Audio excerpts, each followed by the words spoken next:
பிரஜின் வந்து சாண்ட்ராவ திட்டுற மாதிரி, அவங்கள இது பண்ற மாதிரி ஒண்ணு வரப்போகுதுன்னு நான் எதிர்பார்க்குறேன். ஏன் அப்படின்னா, இப்ப இவங்க வந்து 2 பேரும் பேசி வச்சு பண்றாங்க அந்த மாரி அப்படின்னு சொல்ல வரேன் நான். ஏன்னா இந்த வாரம் வந்து ஓகே. இவங்க தனித்தனி கண்டஸ்டன்ஸ்னு காட்டிக்கிறதுக்காக. ஏன்னா இப்ப இவருக்கு பிரின்சிபல் கேரக்டர் குடுத்துருக்காங்க. அவங்க ஸ்டூடண்ட். அவங்க ஏற்கனவே வந்துட்டு வேணும்னே போய் போய் தனியா ஏதோ ஒரு கேம் ஆடுறாங்க. அது என்ன கணக்குன்னு எனக்கு புரியல. சாண்ட்ரா போய் போய் எல்லாம் ஒளிஞ்சுக்கிறாங்க. எங்கேயாவது ஒரு இடத்துல கிளாஸ் அட்டெண்ட் பண்ணாம எங்கேயோ போய் இருந்துக்கிறாங்களாமா. அது பிரின்சிபல் பார்த்துட்டு அப்படியே பல்ல கடிச்சுட்டு உட்காந்துட்டு இருக்க மாதிரி பிரச்சனை பார்க்குறாரு.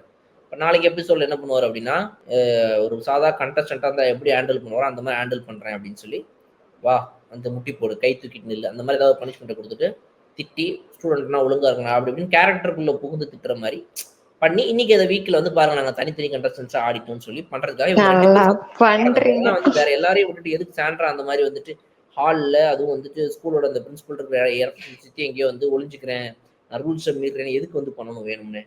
அப்ப அதை வந்து ஒரு இவங்க 2 பேரும் இவங்க வந்து ஒரு தனி கண்டஸ்டன் காட்டிக்காக கண்டென்ட் பண்றதுக்காக பண்றாங்க. எனக்கு ஒரு சந்தேகம் தோணுது. அப்ப தவறா கூட ஆரி இருக்கலாம். சொன்னதும் வேஸ்ட்.